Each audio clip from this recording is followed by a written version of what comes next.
sorte de jeu de balle qui se joue avec des raquettes sur un terrain divisé en deux par un filet. Définition on ne peut plus claire pour évoquer le tennis.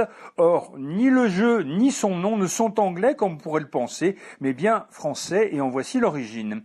Le jeu de tennis descend en droite ligne du jeu de paume qui faisait fureur en France, notamment au XVIIIe siècle. Il fut immortalisé par le célèbre serment du jeu de paume, prononcé à Versailles le 20 juin 1789 et qui marqua réellement le début de la Révolution française.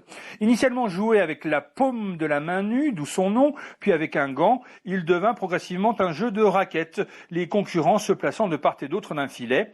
La manière de compter les points était déjà 15, 30, 40 et jeu, mais à la différence d'aujourd'hui, le joueur qui s'apprêtait à lancer la balle se devait de prévenir son adversaire en criant « Tenez » pour dire « Tenez, voici la balle », mais en français de l'époque, cela se prononçait par « tenaise ».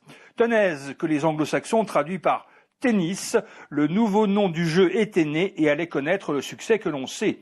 Autre mot d'ailleurs utilisé par le tennis qui pourrait être originaire du français, c'est l'ace. Certaines sources y voient une référence à l'ace du jeu de paume.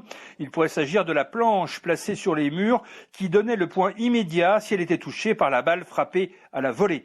Mais tout cela n'a pas empêché la langue anglaise de s'emparer de l'ensemble du vocabulaire touchant au tennis. Alors, le français a bien tenté de réagir en essayant de conserver certains mots, filet pour net ou jeu décisif pour tie-break, mais il n'a pas pu se défaire de la célèbre formule jeu, set et match, difficile en effet à traduire par jeu, manche et partie.